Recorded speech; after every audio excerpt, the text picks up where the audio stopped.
Welcome back to Tectonic with Munzir. और आज की इस एपिसोड में बात करेंगे स्टारलिंक के बारे में, क्योंकि स्टारलिंक को लेकर के इंडिया में अभी बहुत चर्चाएं हो रही हैं। और मैंने भी रिसेंटली एक एपिसोड रिकॉर्ड किया जिसमें Elon Musk versus Mukesh Ambani की बैटल जो है स्टारलिंक और जियो एयर फाइबर को लेकर के, उसके बारे में जिक्र किया है। सारी जो पूरी लड़ाई है वो बताई है। तो आप यहां लिंक पे क्लिक करके वो वीडियो भी पूरा देख सकते हैं, पिछला पॉडकास्ट। अब बात कर लेते हैं स्टारलिंक के बारे में कि स्टारलिंक क्या है, स्टारलिंक काम कैसे करता है, स्टारलिंक क्यों दूसरे ट्रेडिशनल इंटरनेट के मुकाबले अलग है, और स्टारलिंक में ऐसा क्या है जिसके जरिए एलॉन मस्क ये दावा करते हैं कि वो पूरे दुनिया में इंटरनेट पहुंचा सकते हैं अपने दम पे। क्योंकि ये बहुत बड़ी बात हो जाती है जब कोई ये क्लेम करता है कि वो अपने बलबूते पे पूरी दुनिया में इंटरनेट की कनेक्टिविटी प्रोवाइड करा सकता है। अगर इंडिया के ही देख लें, इंडिया में बहुत सारी इंटरनेट सर्विसेज हैं, including Reliance, Jio and Airtel. तो ये सारी मिल करके भी, अगर आप बीएसएनएल की बात कर लें तो बीएसएनएल की कॉलिंग, मतलब नेटवर्क कॉलिंग में रीच 90% से ज्यादा इंडिया में। अगर इंडिया में इंटरनेट पेनिट्रेशन की बात करें तो इंडिया में लगभग 50% जनता जो है वो इंटरनेट यूज कर पाती है। 50% ऐसे जगह हैं जहां पर इंटरनेट लोग अभी भी यूज नहीं कर पाते हैं। स्टारलिंक एलॉन मस्क की कंपनी, और स्टारलिंक ने सैटेलाइट काफी सारे भेजे हैं। अब अभी तक लगभग 5000 सैटेलाइट हैं, बट एलॉन मस्क का ये क्लेम है कि वो कुछ सालों में टोटल 42,000 सैटेलाइट्स वो लॉन्च कर देंगे जो कि इंटरनेट प्रोवाइड करेंगे। दूसरा सवाल आता है कि ये सैटेलाइट इंटरनेट क्या होता है, व्हाट इज सैटेलाइट इंटरनेट, और ये काम कैसे करता है। सैटेलाइट इंटरनेट वो होता है, नॉर्मल ट्रेडिशनल इंटरनेट से आप समझिए, ट्रेडिशनल इंटरनेट एक फाइबर ऑप्टिक्स या फिर नॉर्मल टावर पे डिपेंडेंट होता है। या तो आप टावर टू टावर कनेक्टिविटी लेते हैं या फिर आपके घर पे फाइबर ऑप्टिक्स आती है जो केबल लेकर के सर्विस प्रोवाइडर्स देते हैं। अब सैटेलाइट इंटरनेट इन सब से काफी अलग है। यहां पर कोई फाइबर ऑप्टिक्स इन्वॉल्व नहीं होती है, यहां पर प्ले में आते हैं वो सैटेलाइट्स। अब सैटेलाइट इंटरनेट कोई नई चीज नहीं है, सैटेलाइट इंटरनेट काफी पहले से है। बट प्रॉब्लम है कि जो satellite normal existing satellite internet हैं वो लगभग 40 से 42,000 किलोमीटर ऊपर होते हैं सैटेलाइट। बट ये जो एलॉन मस्क का स्टारलिंक के सैटेलाइट हैं वो LEO सैटेलाइट हैं, यानी लो अर्थ ऑर्बिट इन्हें कहा जाता है। अब ये 5 से 550 किलोमीटर दूर होते हैं, मतलब ज्यादा ऊपर नहीं होते हैं। इससे फायदा ये होता है कि जब इंटरनेट की आपको कनेक्टिविटी मिलती है तो उसमें लेटेंसी 10 से 20 मिलीसेकंड की होती है। अब जितना कम लेटेंसी होगी उतना ज्यादा कनेक्टिविटी फास्ट होगी, गेमिंग में ज्यादा हेल्प मिलेगा क्योंकि नॉर्मल इंटरनेट की लेटेंसी थोड़ी ज्यादा होती है। अब सवाल उठता है कि ये जब कनेक्टिविटी इतनी अच्छी है तो दुनिया भर में यही इंटरनेट क्यों नहीं यूज हो रहा है। इसका जवाब यह है कि स्टारलिंक कंपैरेटिवली अभी नई कंपनी है और कई सारे देशों में already they are up and running, और कई ऐसी जगहों पे भी एलॉन मस्क लॉन्च करते हैं अपना स्टारलिंक जो वॉर टॉर्न होते हैं। फॉर एग्जांपल यूक्रेन में उन्होंने लॉन्च किया था जहां पर बिल्कुल सारे सिस्टम खत्म हो गए थे इंटरनेट के, फिर उन्होंने अपना स्टारलिंक को एक्टिवेट किया वहां के लिए, तो वहां के लोग इंटरनेट यूज कर पा रहे थे। तो स्टारलिंक उन भी प्रॉब्लम को सॉल्व करता है जहां पर इंटरनेट की जीरो कनेक्टिविटी होती है, और यही टारगेट एलॉन मस्क का है। उनको ऐसा लग रहा है कि इंडिया में बहुत सारी जनता ऐसी है जिन्हें रिमोट एरिया में या फिर ऐसी जगहों पे रहने की वजह से इंटरनेट की कनेक्टिविटी प्रॉपर नहीं मिल पा रही है। तो अब ये सैटेलाइट इंटरनेट के बारे में मैंने तो आपको बता दिया कि सैटेलाइट्स होती हैं जिससे कनेक्टिविटी आती है। अब बताता हूं कि स्टारलिंक के जो इंटरनेट कनेक्शन है वो काम कैसे करते हैं। बेसिकली जैसे कि मैंने आपको बताया शुरू में कि 5000 से ज्यादा सैटेलाइट्स हैं, तो वो रोम करते रहते हैं और वो एक तरह से रिले की तरह काम करते हैं। एक सैटेलाइट से नहीं मिल पाया तो सारे सैटेलाइट्स आपस में कनेक्टेड होते हैं। और स्टारलिंक यूज करने के लिए आपके घर के ऊपर छत पे एक एंटेना लगाना पड़ता है जो कंपनी ही देती है। एंटेना असेंबल आपने एक बार कर दिया, बिल्कुल एक चीज मेक श्योर करना पड़ेगा कि उसके लिए जो फेसिंग है उसकी आसमान की तरफ होनी चाहिए, कोई रोड ब्लॉक या फिर कोई ऐसी चीज नहीं हो जिससे कनेक्टिविटी में प्रॉब्लम हो। इनफैक्ट ऐप आता है जिससे आप सेट कर सकते हैं कि कहां पर आपकी बेस्ट कनेक्टिविटी मिलेगी।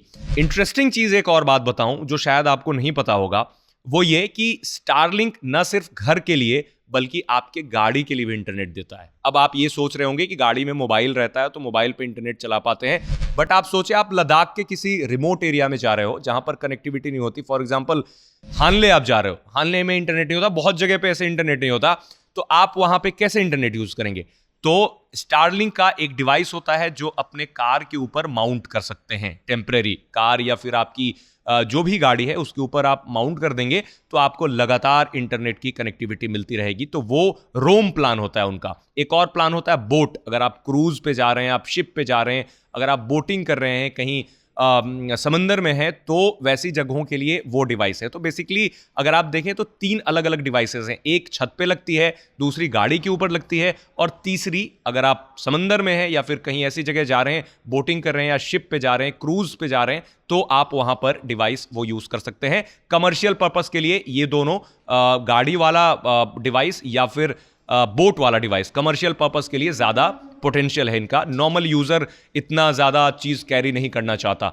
बट इनके प्लान्स थोड़े महंगे हैं। प्लान्स की बात कर लें स्टारलिंक के, तो प्लान्स थोड़े महंगे हैं नॉर्मल इंटरनेट के मुकाबले। But at the same time कुछ कंट्रीज में एलॉन मस्क ने $10 में अनलिमिटेड इंटरनेट की सर्विस दी है। $10 अगर आप मिला लें तो 1000 से कम आता है। तो अगर इंडिया में ये इस तरह के प्लान्स लेकर के आए तो काफ़ी पॉपुलर हो सकते हैं। अब थोड़ी टेक्निकलिटी में जाते हैं कि अभी कई बार आपको लगता होगा कि ऊपर सैटेलाइट हैं, आपने एक एंटेना लगा लिया छत पे, तो कैसे डेटा कैसे ट्रांसफर हो रहा है, क्या हो रहा है। जैसे ही आप वेबसाइट पे कुछ सर्च करते हैं, ब्राउज करते हैं, तो सबसे पहले रिक्वेस्ट आपके डिश से निकल करके लेजर के जरिए जो कनेक्टिविटी होती है सैटेलाइट की वहां तक जाती है, और सैटेलाइट वो रिले करता है दूसरे सैटेलाइट पे जो ग्राउंड स्टेशन के नियर सैटेलाइट होते हैं, क्योंकि सारे सैटेलाइट आपस में कनेक्टेड होते हैं और इनका एक एरे बना हुआ होता है और वो एक दूसरे को रिले करते हैं। तो जो नियरेस्ट सैटेलाइट होता है ग्राउंड स्टेशन के, वो वहां पर आपका डेटा पहुंचता है एंड देन आप इंटरनेट यूज कर पाते हैं। ये थोड़ा टेक्निकल है, आपको इसके बारे में जानना उतना जरूरी नहीं। मैंने आपको ऐसे ही बता दिया,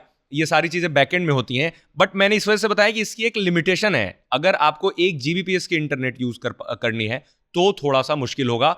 तब आपके लिए फाइबर ऑप्टिक्स ही काम आएगा, जो घर पे केबल लगता है, क्योंकि स्पीड तो उसी से आपको ज्यादा मिलेगी। इससे स्पीड मिलेगी, इससे लो लेटेंसी मिलेगी। बट मुझे लगता है कि जब यहाँ इंडिया में लॉन्च होगा तो मैक्सिमम 250 Mbps तक की स्पीड मिलेगी, जो कि काफी मोर देन एनफ है गेमिंग एंड ऑल के लिए। बट अगर आपको 1 Gbps की स्पीड चाहिए या फिर उससे ज्यादा की स्पीड चाहिए, तो मुझे लगता है आपको फाइबर ऑप्टिक्स पे ही डिपेंडेंट रहना पड़ेगा। एक और इंटरेस्टिंग फैक्ट यह है कि जो स्टारलिंक के एंटेना होते हैं ऊपर लगे हुए, वो खुद से उसमें मोटराइज्ड होते हैं और खुद से कभी कभी एडजस्ट करते रहते हैं खुद को, सिग्नल स्ट्रेंथ वीक ना हो। इस वजह से सैटेलाइट से कनेक्टिविटी अच्छी रहे और जो डेटा है वो आराम से वो रिले करते रहें। तो ये सारी चीजें हैं, वो इस स्टारलिंक को दूसरे किसी भी ट्रेडिशनल इंटरनेट से अलग करते हैं, क्योंकि दूसरे कोई भी ट्रेडिशनल इंटरनेट की बात करें तो वो फाइबर ऑप्टिक्स पे डिपेंडेंट होते हैं, टावर पे डिपेंडेंट होते हैं। तो जियो का जो एयर फाइबर होता है, तो वो आपको छत पे या फिर गाड़ी में या फिर बाहर कहीं भी नहीं लगाना होता, उसे आप घर के अंदर भी लगा सकते हैं, क्योंकि उसकी कनेक्टिविटी जो होती है वो टावर से होती है। तो टावर की कनेक्टिविटी हमारे घर तक आराम से आ जाती है। बट स्टारलिंक का जो एंटेना है उसको छत पे ही लगाना पड़ता है, और वो मोटराइज्ड होता है और अपने हिसाब से वो एडजस्ट करता है ताकि सैटेलाइट से उसकी कनेक्टिविटी अच्छे से बनी रहे और सिग्नल वीक ना हो। क्योंकि वो मैंने जो बताया कि वो जो सैटेलाइट्स होते हैं एक दूसरे से कनेक्टेड होते हैं और वो डेटा रिले करते रहते हैं। तो इस वजह से ये इन दोनों का फंडामेंटल डिफरेंस ये है। तो ओवरऑल बात करें तो ये टेक्नोलॉजी काफी फैसिनेटिंग है और मैं पर्सनली काफी ईगर हूं इसे यूज करने के लिए, because this is something new. और इसके साथ बहुत सारी प्रॉब्लम भी सॉल्व हो रही हैं, क्योंकि रिमोट एरिया में भी इंटरनेट मिल रहा है, ऐसी जगहों पे इंटरनेट मिल रहा है जहां पर कोई भी कनेक्टिविटी नहीं पहुंचा पा रहा है और अगले 10-20 साल में भी कनेक्टिविटी नहीं पहुंचा पाएगा। तो वहां पर के लिए तो बहुत अच्छा है और आई थिंक सो बहुत सारे लोग इंटरेस्टेड होंगे इसमें, क्योंकि एक समय पे स्टारलिंक जब इंडिया आने की तैयारी कर रहा था 2-3 साल पहले, तो उन्होंने रजिस्ट्रेशन भी शुरू कर दिया था, बट उन्हें बंद करना पड़ा। लेकिन अब एलॉन मस्क के लिए एक अच्छी खबर है, क्योंकि इंडिया से ऑलमोस्ट अप्रूवल मिल चुका है। ऑक्शन और एलोकेशन का गेम जो है मैंने पहले वाले एपिसोड में एक्सप्लेन कर दिया है, आप वहां जाकर के देख सकते हैं। और आप जरूर बताएं कि आपको क्या लगता है कि स्टारलिंक अगर इंडिया आएगा तो क्या ये एक गेम चेंजर होगा या फिर दूसरी टेक्नोलॉजीज जैसे आती रहती हैं वैसे ही बनकर के ऑब्सोलीट हो जाएगा। आप हमें फीडबैक जरूर दें और ये भी बताएं कि आपको हमारा पॉडकास्ट कैसा लग रहा है। आप फीडबैक भी दे सकते हैं हमारे ट्विटर हैंडल आज तक रेडियो पे, या फिर मेरा ट्विटर हैंडल है आई एम हैकर, अब उसे एक्स कहा जाता है। तो आज के लिए बस इतना ही। अब चलते हैं अपने दूसरे सेगमेंट मुंजिरोलॉजी की तरफ, जहां मैं आपको हर वीक एक इंटरेस्टिंग टेक टिप बताता हूं। अगर आपको ऐसा लगता है कि आपके घर का इंटरनेट स्लो है, तो कई बार ये भी वजह हो सकती है कि आपके राउटर से कई और लोग कनेक्टेड हैं और आपको पता ही नहीं हो। तो आपको क्या करना है, राउटर एक्सेस करना है, राउटर के पीछे आईपी लिखी हुई होती है, आईपी को अपने ब्राउजर में डालेंगे, यूजर नेम पासवर्ड भी लिखा होता है, अगर आपके सर्विस प्रोवाइडर ने चेंज नहीं किया तो अदरवाइज कस्टमर केयर से बात कर सकते हैं। एक बार आपने राउटर को एक्सेस किया, उसके बाद पैनल खुल जाता है, वहां पर बहुत सारे ऑप्शंस होते हैं, देख सकते हैं कि कितने सारे डिवाइसेस कनेक्टेड हैं।